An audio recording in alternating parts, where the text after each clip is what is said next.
Hallo, this is Marie-Ève. And I'm Natalie. We're from Flammèche Theatre.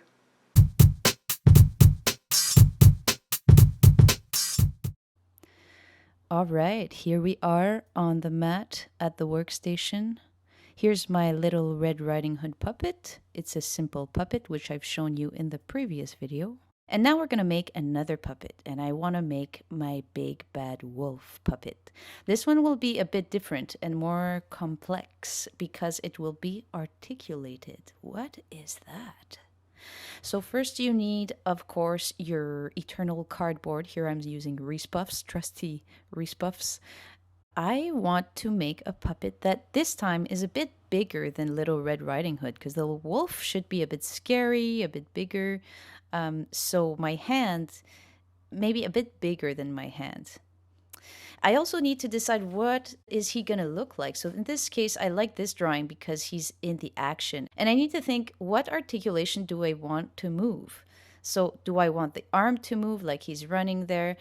Do I want his mouth to move? Let's look at my storyboard and see what kind of actions does the wolf need to do. So here he's talking. Here he is. Okay, those are different drawings. Here he is opening his jaw to eat. Here he is talking again. And here he's maybe laughing and running. So what I will do is I'm going to get the jaw to be articulated.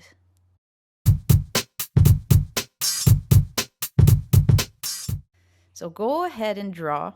As you know, no one's going to see the lines you're drawing. All we're going to see is whatever you cut out. So just be free in your drawing. Okay, so here I've used the entirety of the cardboard because I want it to be a bit bigger than the Little Red Riding Hood, which he is perfect. And I chose for him to be facing one way because, as I said, it's nice for a puppet to be headed in a direction so you can make him change directions if you switch the puppet around. So once you're happy with your drawing, you do the outline. This you've also seen in the previous video. If you haven't watched it, go back and check it out.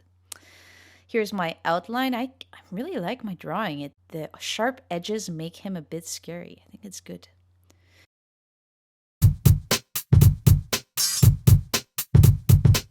Something that you must think about when you're making an articulated puppet is the overlapping pieces. This means you'll have one piece that is your main body, and you'll have another piece that will be the articulation. In my case, the piece that will be articulated is the head, along with the top of the jaw.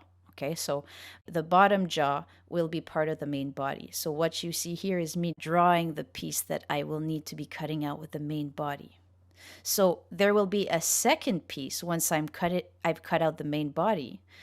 This second piece I will make right now, and I'm actually making the head with a little flap that will come out from the bottom of it, as you can see here, because I need the main body and the head to overlap so that I can make a joint. So that's where I will attach both of the pieces so that they can rotate together.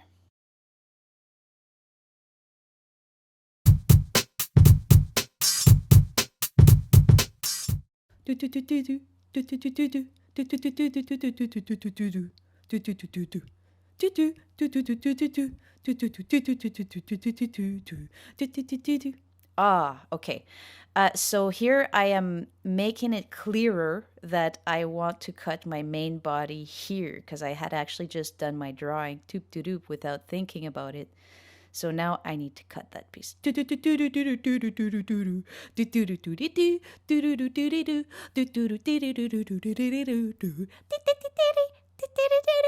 don't know how the rest of the song goes. I should check that out.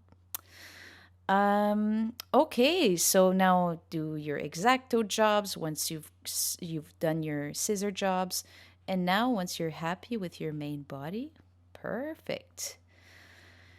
Okay, I'm really happy with my main body. Now I need to cut the head. Oh, I forgot the teeth, pretty important. Cut, cut, cut. X-Acto out those teeth. I wonder what characters you'll be making. Okay, so I'm pretty happy with this head. Now what we need to do is test. Okay, so here's my screen and here's my main body. Looks pretty good. Looks pretty good. Let's test the head now. If the head is laying on top of the body there, and you can see the flaps that are overlapping, and that's what the articulation might look like. I like that. That looks pretty good.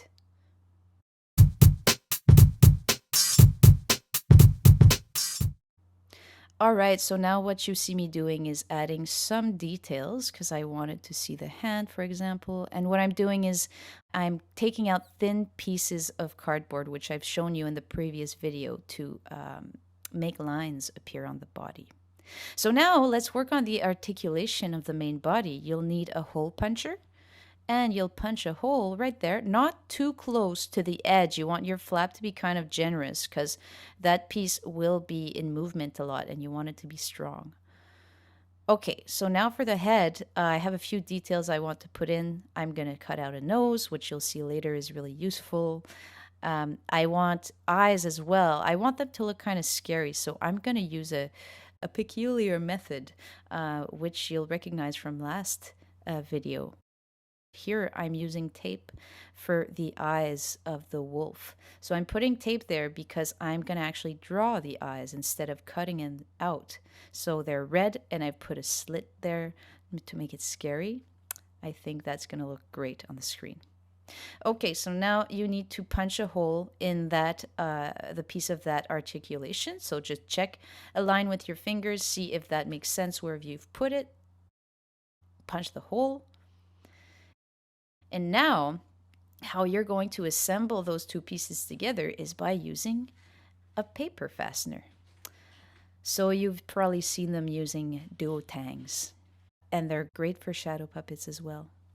So insert the fastener in the two holes that are aligned and flatten the sides there. And there you have it. Then you can test your articulation. Yeah, that's exactly what I was going for. Rods. Okay, in this case, you're going to need two. First, you're going to need one for the main body, as we've seen in the previous video, but you're also going to need a second special one. Let's start with the basic one, the main body one. So here, you'll want it to be pretty straight. And you'll want to tape, tape, tape. Did I ever tell you to be generous with the tape? Well, I mean it, to be generous with the tape. And you don't want the tape to be loose, so make sure it's well put on there. Now that you have your main rod, now we'll do a second special rod. And let's see what it does if we just tape it on there. This would be like a regular rod. But I've discovered when I was doing shadow puppetry that I don't like the fact that I need to move my hand that much in that direction. That's a lot of work for me to be doing such a small articulation. I would love to just be able for the stick to go up and down, to rotate at that point, right?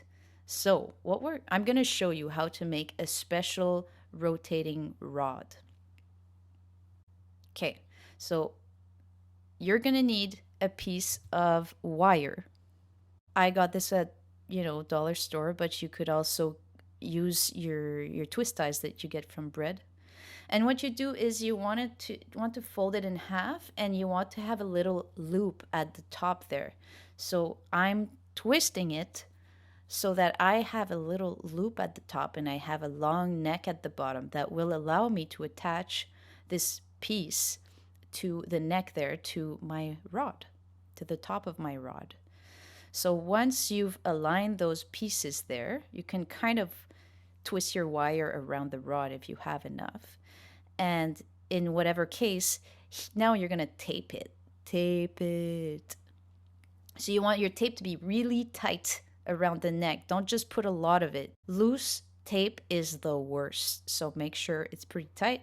And there you have it. Now you have a special rod. So now you need another paper fastener that you're going to insert into the loop that you've created at the top there.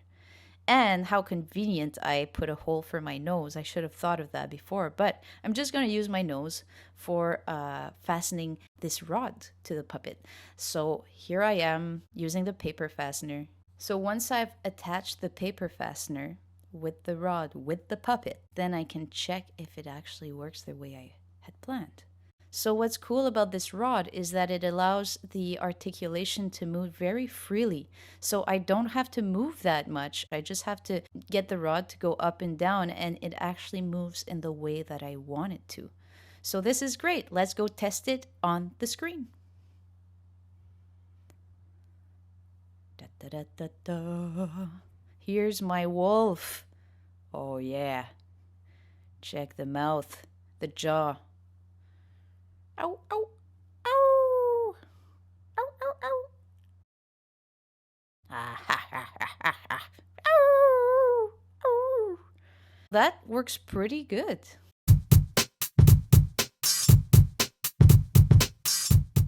There you have it. I have my little Red Riding Hood and my articulated big bad wolf puppet. Wow, thanks, Marie-Ève. Now that you've seen how it's done, it's your turn.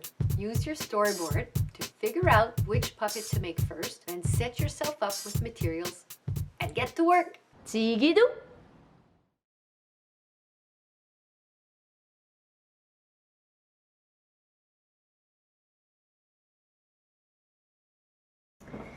I also wanted to show you a puppet with 2 articulations and what that does. So it's basically the same as this, right?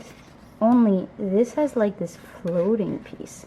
So this is really good for